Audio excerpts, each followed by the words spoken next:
సంధ్య theatre ఘటనలో సినీ నటుడు అల్లు అర్జున్ కు నాంపల్లి కోర్టు సమన్లు జారీ చేసింది. సోమవారం విచారణకు హాజరు కావాలని పేర్కొంది. ఈ కేసులో అల్లు అర్జున్ చిక్కడపల్లి పోలీసులు A11 నిందితుడిగా చేర్చారు. A1 నుంచి A10 వరకు నిందితులుగా సంధ్య థియేటర్ యాజమాన్యం ఉంది. సంధ్య థియేటర్ ఘటనలో ఇప్పటి వరకు 19 మందికి సమన్లు జారీ అయ్యాయి.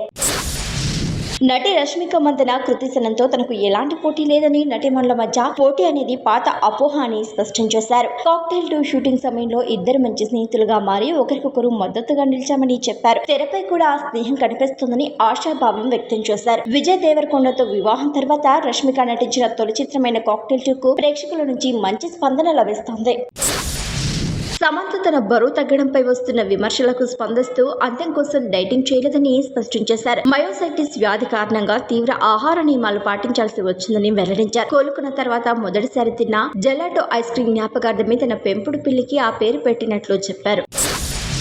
ప్రముఖ నటుడు దర్శకుడు రాఘవ లారెన్స్ తమిళనాడు రాజకీయాల్లోకి రావడం దాదాపు ఖాయమని సంకేతాలొచ్చాయి. చెన్నైలో అభిమానులతో సమావేశమైన అనంతరం రాజకీయ అరంగేట్రంపై సానుకూల నిర్ణయం తీసుకున్నట్లు వెల్లడించారు. త్వరలోనే తన తల్లి మద్దతుదారులతో భారీ సమావేశం నిర్వహించి పూర్తి వివరాలు ప్రకటిస్తానని అన్నారు. దురంధర్ సినిమా స్క్రిప్ట్ ప్రధానమంత్రి కార్యాలయం నుంచి వచ్చిందన్న ప్రచారాన్ని నటుడు రాకేష్ బేడి ఖండించారు. తాను చెప్పిన కామెడీ డైలాగులను PMOలో ఎవరైనా రాయగలరా అంటూ విమర్శకులకు ఆయన కౌంటర్ ఇచ్చారు. సినిమాలో కామెడీ సన్నివేశాలు ఉండాలన్న ఆలోచన తనదరని దర్శకుడు ఆదిత్య మొదట సందేహించిన తర్వాత వాటిని ఆస్వాదించారని తెలిపారు. సీరియస్ కథలో ప్రేక్షకులకు రిలీఫ్ ఇవ్వడానికే కామెడీ ట్రాక్ ను జోడించినట్లు రాకేష్ బేడి వెల్లడించారు.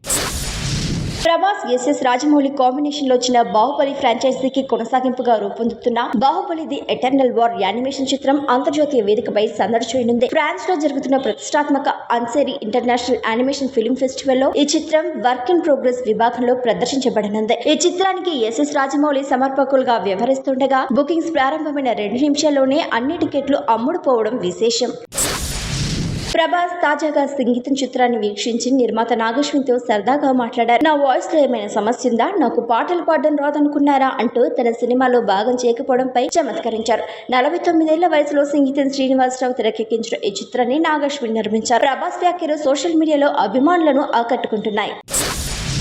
83 ఏళ్ల వయసులోనూ అమితాబ్ బచ్చన్ అద్భుతమైన పనితీరుతో అందరినీ ఆశ్చర్యపరుస్తున్నారు. ఒక్క రోజులోనే 12 షార్ట్ ఫిల్మ్స్, 2 స్టిల్ షోస్ పూర్తి చేశానని ఆయన వెల్లడించారు. పని ఎప్పుడు ఆపకూడదని చెప్పిన అమితాబ్ అభిమానులను తన ఎక్స్టెండెడ్ ఫ్యామిలీగా భావిస్తారు. ఎంత అలసిపోయినా రాత్రి 3 గంటలకు కూడా బ్లాగ్ ద్వారా అభిమానులతో టచ్ లో ఉండటం విశేషం. తమిళనాడు ముఖ్యమంత్రి జోసెఫ్ విజయ్ నటించిన చివరి చిత్రం జననాయగన్ విడుదలకు సిద్ధమవుతోంది. సెన్సార్ బోర్డు అనుమతి లభిస్తే జూన్ 26న సినిమా ప్రేక్షకుల ముందుకు రానుంది. అనుమతులు ఆలస్యమైతే డిస్ట్రిబ్యూటర్లకు అడ్వాన్సులు తిరిగి చెల్లించేందుకు నిర్మాతలు సిద్ధంగా ఉన్నట్లు సమాచారం. వినోద్ దర్శకత్వం వహించిన ఈ చిత్రం న్యాయపరమైన సెన్సార్ సమస్యల కారణంగా పలుమార్లు వాయిదా పడింది.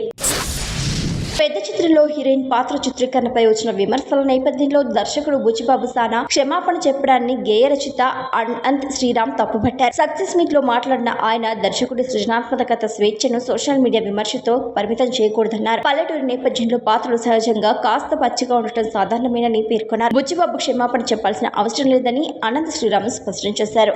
ఇది ఈ వారం మూవీ అప్డేట్స్. ఈ వీడియోను లైక్ చేయండి, షేర్ చేయండి. మరిన్ని లేటెస్ట్ వీడియోల కోసం News18 Telugu YouTube channel subscribe చేసుకోండి.